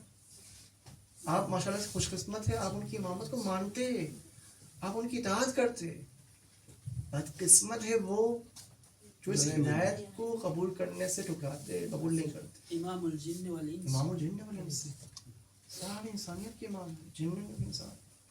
اب میں ہدایت نہیں قبول کروں, جو مثال دی تھی کہ سورج ہے, سورج اپنی روشنی دے رہا ہے, اگر میں اپنے آپ کو سائے کے اندر لے کر آؤں تو کیا سورج روشنی نہیں دے رہا؟ سورج تو روشنی دے رہا ہے, میں نے اپنے آپ کو اس سورج کی روشنی سے محروم کر دیا. اس میں قصوروار میں ہوں, سورج نہیں ہے. سورج اپنی روشنی دے رہا ہے, اپنی کرنیں پہنچا رہا ہے, اپنی گرماہٹ دے رہا ہے. میں ہوں جو ہدایت سے محروم رہ رہا ہوں اپنے غفلت کی وجہ سے, اپنے گناہوں کی وجہ سے.